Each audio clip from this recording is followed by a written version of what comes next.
Hello third semester RGPV students. तो आपका 9 Feb को M3 का एग्ज़ाम है, आपको पता होगा। और अब ज़्यादा से ज़्यादा उसमें आपके पास 2-3 दिन ही बचे हैं। तो आपका आरजीपीवी का एग्ज़ाम है 9 तारीख को। इस वीडियो में मैं आपको बहुत मोस्ट इंपॉर्टेंट टॉपिक्स बताने वाला हूं, जिनको पढ़ के आप 2-3 दिन में भी एक अच्छा डिसेंट स्कोर कर सकते हैं। और अच्छे स्कोर से मेरा क्या मतलब है? अच्छे स्कोर से मतलब है 50 से 60 आउट ऑफ 70 मार्क्स एक डिसेंट स्कोर होता है, जो कि आप कर सकते हैं। ये हो गई एक बात। दूसरी बात कि मैथमेटिक्स 3 में टॉपिक्स बहुत ज़्यादा हैं एंड हर टॉपिक्स बदल बदल के हर साल पूछा जाता है। मतलब ये कि अगर जस्ट टोटल क्वेश्चन जब 20 होते हैं तो उसमें से 5 से 6 इंपॉर्टेंट होते हैं, लेकिन अगर टोटल टॉपिक ही 50 हो जाएं तो उसमें से इंपॉर्टेंट क्वेश्चन कम से कम 15 टॉपिक तो जाएंगे। तो बच्चों को 15 क्वेश्चन बहुत ज़्यादा लगते हैं, बट मैथ में आपको ज़्यादा पढ़ना पड़ेगा। एंड आपके पास प्लस पॉइंट लेकिन एक है। प्लस पॉइंट ये है कि इसमें मैथमेटिक्स ही बहुत आसान है। आसान मतलब जितने भी इतने ज़्यादा टॉपिक्स हैं ये सिर्फ फॉर्मूले हैं। क्या है? मैक्सिमम आपको सिर्फ फार्मूला याद करना है और सिर्फ उसमें वैल्यू पुट करना है। तो आपको जो एफर्ट देना है वो सिर्फ फार्मूला याद करने में देना है। और अब बाकी हर एक टॉपिक के सिर्फ 2 से 3 क्वेश्चन या 4 क्वेश्चन भी प्रैक्टिस करके जाते हैं। आई एम श्योर आप पेपर में उसको कर लेंगे।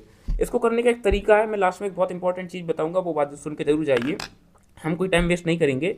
तो पहले मैं आपको इंपॉर्टेंट क्वेश्चन बता देता हूँ, एंड में जिस ऑर्डर में आपको यूनिट्स बता रहा हूँ आप उसी ऑर्डर में पढ़िए, ताकि आप अगर लास्ट का नहीं पढ़ पाते तो शुरुआत में जितना पढ़ेंगे उससे भी एक अच्छा स्कोर कर सकते हैं। चलिए स्टार्ट करते हैं। तो हमारी सबसे फर्स्ट यूनिट है न्यूमेरिकल मेथड्स 1। सबसे फर्स्ट यूनिट है न्यूमेरिकल मेथड 1। इसमें हमारे 4 टॉपिक है: bisection method, Newton Raphson method, regular falsi method और न्यूटन इंटरपोलेशन फार्मूला। तो अच्छी बात क्या है, जो फर्स्ट 3 मेथड्स हैं ये और ये बिल्कुल भाई बहुत आसान है। इसमें आप जस्ट फार्मूला याद करिए और वैल्यू पुट करिए, हो जाएगा। बट इसका जो फोर्थ ये टॉपिक है, ये गारंटी से पेपर में आएगा ही आएगा। और इसको थोड़ा बच्चों को कन्फ्यूजन हो जाती है इसकी टेबल वगैरह बनाने में, तो ये आपको थोड़ा बहुत अच्छे तरीके से करना है, ठीक है। बाकी इन 3 में से आपको दो या एक क्वेश्चन गारंटी से 100% देखने को मिलेगा, तो आप ये भी करके जाइए। तो ये हो गई बात हमारी यूनिट फर्स्ट की। अब आ जाते हैं हम अपनी यूनिट सेकंड पे। यूनिट सेकंड में 2 चीज़ें बहुत इंपॉर्टेंट है, एक ट्रेपिजॉइडल रूल, एक सिम्पसन रूल। सिम्पसन के अंदर 3 रूल हैं, इधर लिखा है एक 1/3 रूल, एक 3/8 रूल और एक और है डायरेक्ट इंटीग्रेशन करने का। तो आपको वो याद कर लेना है। अगेन ये इसमें सिर्फ फॉर्मूले हैं, अगर आपने फॉर्मूला याद कर लिया तो आपको सिर्फ वैल्यू पुट करनी है एंड आपका आंसर आ जाएगा। तो ट्रेपिजॉइडल रूल, सिम्पसन रूल, ठीक है। अब बढ़ते हैं आगे। तो यूनिट 2 के आपके 2-3 टॉपिक और हैं। अभी हमने यूनिट 2 के ही क्वेश्चन किए, तो आगे भी यूनिट 2 के 2-3 टॉपिक हैं। एक है Gauss elimination method, Gauss Jacobi method, Gauss saddle method. ये थोड़े लंबे हैं लेकिन अगेन सिर्फ फार्मूला रखने वाले हैं। जैसे आप देखिए, पहला गॉस एलिमिनेशन मेथड, तो ये कुछ नहीं है, जो आप अपनी 8वीं 9वीं 10वीं क्लास से जो इक्वेशन सॉल्व करते आते हैं ना, जैसे 2x + y = 10 और 3x + 2y = 9, जो ये इक्वेशन होती हैं आपको सॉल्व करना आती होंगी एलिमिनेशन मेथड से, तो वही गॉस एलिमिनेशन मेथड है। बस इसको थोड़ा नमक मिर्ची लगा के इसको हमको डिटेल में सॉल्व करना होता है। सेकंड मेथड है गॉस जैकोबी मेथड। ये थोड़ा सा हो सकता है लेंथी हो, तो आप हो सके तो इसको बाद में करिएगा। अगर आपसे नहीं बन रहा हो तो आप इसको लेफ्ट कर सकते हैं, आप इसको एंड में करें। एंड थर्ड मेथड है गॉस सीडल। ये काफ़ी इंपॉर्टेंट है क्योंकि इसके खुद के भी क्वेश्चन आते हैं एंड कुछ अदर क्वेश्चन हैं उनमें भी इस मेथड का इस्तेमाल होता है। तो आपको ये अच्छे से करके जाना है, गॉस सीडल मेथड। अब बढ़ते हैं हम अपनी यूनिट 3 की तरफ। तो आपको पहली यूनिट 1 करनी है, यूनिट 2 करनी है। यूनिट 3 में 3-4 चीज़ें हैं। एक है टेलर सीरीज़, दूसरा Euler and Euler modified formula, Euler and modified Euler लिखा है। थर्ड है माइलेंस प्रेडिक्टर करेक्टर फार्मूला, एंड जो चौथा है वो है रुंज-कुट्टा मेथड। तो अगेन यूलर्स कहाँ गया, यूलर मॉडिफाइड फार्मूला बहुत इंपॉर्टेंट है, रुंज-कुट्टा मेथड बहुत इंपॉर्टेंट है। इन दोनों में से गारंटी से एक बिल्कुल आपको 100% अपने 9 तारीख के एग्जाम में देखने को मिलेगा, तो जरूर करिए। एंड आपकी किस्मत और अच्छी रही तो आपको टेलर सीरीज और माइलेंस करेक्टर प्रेडिक्टर फार्मूला में देखने को मिल जाएगा। अच्छा, आपके फॉर्मूले बहुत ज़्यादा हो रहे हैं, तो मैंने इसके बाद एक सेपरेट वीडियो बना रखी है जिसमें मैंने आपके सारे जो फॉर्मूले हैं, फॉर्मूला उसका क्या किया है, समराइज़ कर दिया है एक सिंगल किसमें, PDF में। तो मैं आपको वो यूट्यूब पे भी प्रोवाइड कर दूंगा एंड उसकी जो PDF होगी वो मैं आपको टेलीग्राम चैनल पे भी दे दूंगा, तो आप उसको उस वीडियो से उसको एक्सेस कर सकते हैं, तो वो वीडियो देखना ना भूलें। तो ये तो हो गई हमारी यूनिट 3। यूनिट 3 में क्या है, टेलर, यूलर, रुंज-कुट्टा, माइलेंस प्रेडिक्टर करेक्टर, ठीक है। अब हमारी आती है यूनिट 4 ट्रांसफॉर्म कैलकुलस। मेरी बात मानिए, आप इस यूनिट को एंड में करिए, क्योंकि एक बार अगर इसमें आप घुसते हैं अंदर तक तो आपको बिल्कुल डिटेल में जाना पड़ेगा, अंदर तक बिल्कुल। ये ऊपर ऊपर पढ़ने से काम नहीं चलेगा, तो या तो इससे अच्छा इसको पढ़िए मत, या एंड में पढ़िए और बिल्कुल डिटेल में पढ़िए। तो इस पर मैं थोड़ी देर बाद में आऊँगा, 2-4 मिनट बाद आऊँगा इस पर। इससे पहले हम अपनी यूनिट 5 कर लेते हैं, प्रोबेबिलिटी। यूनिट 5 ऐसी है कि आप अगर इसके 2-3 टॉपिक पढ़ेंगे तो आपसे बन जाएंगे और उसका क्वेश्चन डेफिनेटली आएगा।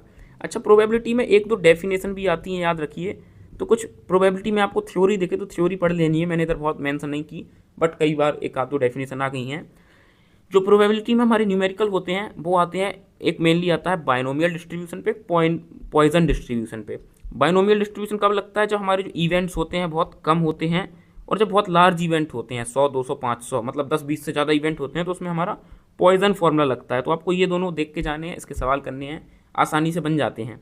एक टॉपिक मैं बता रहा हूँ, इसमें आपको दिख रहा होगा नॉर्मल डिस्ट्रीब्यूशन, है थोड़ा सा कठिन। अगर आप 15-20-25 मिनट इस टॉपिक को देते हैं, आप इसको आराम से कर लेंगे, एंड इसके क्वेश्चन भी मतलब पेपर में देखने को मिलते हैं। तो मैं थोड़ा आगे इसके बारे में और बता देता हूँ। चलिए, मैंने आगे नहीं दिखाया तो मैं इधर ही बता देता हूँ। नॉर्मल डिस्ट्रीब्यूशन डायग्राम का एक कुछ इस प्रकार से एक डायग्राम भी बनता है, कुछ एक कर्व बनती है इस टाइप से। तो ये कर्व भी आपको समझ के जानी है, मैंने नेक्स्ट पेज पे बताई है। एंड इसका एक फॉर्मूला होता है standard normal variate, standard normal variate, जिसको जेड बोलते हैं, जेड निकालने का, वो आपको ध्यान से देख के जाना है। अगर आपने ये टॉपिक कर लिया, मतलब समझ में आपको आ गया, तो ये ज़्यादा से ज़्यादा भाई 5 मिनट का क्वेश्चन रहता है, ठीक है। तो इसको अच्छे से करके जाना है। इसकी दो छोटी छोटी डेफिनेशन है प्रोबेबिलिटी में ही, जैसे मैंने बायनोमियल डिस्ट्रीब्यूशन आपको बताया, तो बायनोमियल डिस्ट्रीब्यूशन की ही दो चीज़ें हैं, तो मैं इस पेज पे बताता हूँ। एक है हमारा मीन ऑफ बायनोमियल डिस्ट्रीब्यूशन का मीन कैसे निकालते हैं, बहुत आसान छोटा सा डेरिवेशन है, देख कर जाना है। और दूसरा इसका वेरिएंस कैसे निकालते हैं। तो मीन और वेरिएंस, मीन और वेरिएंस, ये दोनों जो इधर लिखे हैं, इनमें से हो सकता है एक कोई टॉपिक आपको देखने को पेपर में मिल जाए आसानी से, तो ज़रूर आप इन दोनों को करके जाइए। और ये जो ग्राफ बना है, ये कोई पता नहीं कोई काम का ग्राफ नहीं बना है हमारे, आपको स्टैंडर्ड नॉर्मल डिस्ट्रीब्यूशन SND, इसका जो मैंने ग्राफ बताया कुछ इस टाइप से बनता है, ये देख के जाना है और इसको थोड़ा समझना है कि इससे क्वेश्चन कैसे करते हैं। एक बार समझ लिया तो 5 मिनट में आपका क्वेश्चन हो जाएगा। यूनिट 5 हमारी खत्म हो गई, अब आना है यूनिट 4 पे। अगर आप इतना कर लेते हैं, क्योंकि 2 दिन बचे हैं, और अगर आप 0 से स्टार्ट करते हैं तो हो सकता है इतना कवर ना हो पाए, बट अगर आपने ये कर लिया, देन आपको यूनिट 4 में आना है ट्रांसफॉर्म कैलकुलेशन। इसमें हमारी दो चीज़ें हैं, एक है लाप्लास ट्रांसफॉर्म एंड एक है फोरियर ट्रांसफॉर्म। तो इसमें लाप्लास नहीं लिखा क्या, एक सेकंड में आपको देख लेता हूँ। हाँ, ये है आपकी यूनिट 4, ट्रांसफॉर्म कैलकुलस नाम से है ये। तो इसमें सबसे पहले टॉपिक है लाप्लास ट्रांसफॉर्म। तो यार लाप्लास एक बेसिक कोई फॉर्मूला नहीं है, इसका एक बेसिक फॉर्मूला है कुछ इंटीग्रेशन करके, उसके बाद इसकी प्रॉपर्टीज़ हैं कुछ, वो आपको प्रॉपर्टीज़ वगैरह सब कुछ पढ़नी पड़ेंगी, तब जाके आप इसका क्वेश्चन कर पाएंगे। एक बार पढ़ लिया तो इसका क्वेश्चन बहुत आसानी से हो जाता है पेपर में। अगर आपने लाप्लास पढ़ा है तो आप इन्वर्स लाप्लास भी पढ़ें, INVERS, इन्वर्स लाप्लास LAC, तो आप इन्वर्स लाप्लास भी पढ़ें। अगर आप इन्वर्स लाप्लास खत्म कर लेते हैं तो एक हमारा बहुत इंपॉर्टेंट टॉपिक आ जाता है कॉन्वोल्यूशनल थ्योरम। तो अगर आपको समझ में आता है, मैं अगेन कह रहा हूँ, ये आप लास्ट प्रायोरिटी रखिए, तो आप कॉन्वोल्यूशनल थ्योरम पढ़ के जाइए, इससे भी बहुत पॉसिबल चांस है कि एक क्वेश्चन देखने को मिले। तो वो गारंटी की बात है कि एक लाप्लास और कॉन्वोल्यूशनल में से एक क्वेश्चन आपको देखने को मिलेगा, या फिर इन्वर्स लाप्लास में से। लाप्लास का जो अगला एक और टॉपिक है, दैट इज हमारा फोरियर सीरीज। तो ये लाप्लास हम यूनिट 4 ही देख रहे हैं। ये फोरियर ट्रांसफॉर्म में कह रहा हूँ पढ़ के जाएँ आप, 2 स्टार 3 स्टार। क्यों कह रहा हूँ?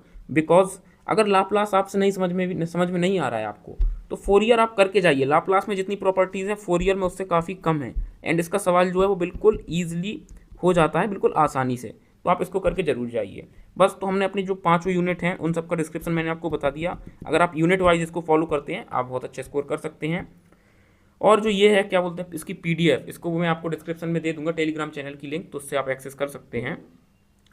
एंड लास्ट में मैंने एक बहुत ज़रूरी बात बताई है। तो यार ये तो देखो सब बकवास पॉइंट है, अंडरस्टैंडिंग कॉन्सेप्ट सबको सब पता है, प्रैक्टिस रेगुलरली कभी नहीं की, फॉर्मूला कभी नहीं किया, रिव्यू पास्ट पेपर, हाँ यार पास्ट पेपर देख के जाने हैं। इधर मैंने एक चीज़ लिखी है टाइम मैनेजमेंट। तो मैं ये टाइम मैनेजमेंट पे इधर ज्ञान नहीं दे रहा हूँ। जो क्वेश्चन है हमारे M3 के, वो हैं तो सिर्फ फॉर्मूले पे बेस्ड, लेकिन बहुत क्या है, लेंथी हैं। और ये सॉल्व किससे होते हैं? ये सॉल्व होते हैं कैलकुलेटर से। तो अगर आपकी कैलकुलेटर पे प्रैक्टिस बहुत अच्छी नहीं है, तो हो सकता है आपको एक क्वेश्चन करने में ही कम से कम आधा से 1 घंटा लग जाए। अगर कोई बड़ा क्वेश्चन होगा तो वो आधे, अगर आपने प्रैक्टिस नहीं की है, तो मोस्ट इंपॉर्टेंट थिंग कि 2 दिन में आपको जो आपका कैलकुलेटर है, इंजीनियरिंग कैलकुलेटर इस टाइप से, उसकी जो बटन है इन पर बहुत अच्छी पकड़ बना लेनी है कि आप बहुत ईजिली कैलकुलेशन कर पाएँ, तभी जाके आपका टाइम मैनेजमेंट हो जाएगा। नहीं तो M3 में अक्सर यही होता है, बच्चों से क्वेश्चन बनते हैं बट वो टाइम मैनेजमेंट नहीं कर पाते, और टाइम शॉर्टेज से, टाइम शॉर्टेज से ही उनका पेपर छूट जाता है। तो ये पॉइंट आपको ध्यान में रखना है। वेल, इसके अलावा जो भी बातें हैं वो सब आपको पता होंगी, कोई खास ज्ञान देने वाली बात है नहीं। तो मैं मिलता हूँ नेक्स्ट वीडियो में आपको। और इसके बाद मैंने एक वीडियो और बना के रखी है, इम्पोर्टेंट फार्मूला, आपको एक ही वीडियो में सारे फार्मूला मिल जाएंगे जिन पे बेस पे ये सारे टॉपिक हैं। हर एक टॉपिक का फार्मूला मैंने दे रखा है। तो जब आप सब कुछ समझ लें तो लास्ट में आपके लिए शॉर्टली फार्मूला, एक बर्ड आई व्यू लेने के लिए उसका, या दूर से ही आपको फार्मूले दिख जाए, वो पीडीएफ आपको उस वीडियो में मिल जाएगी। तो वो वीडियो जरूर वॉच आउट करें, उसकी डिस्क्रिप्शन में मैं लिंक भी दे दूंगा। वेल, आज की वीडियो में इतना ही था। Bye bye.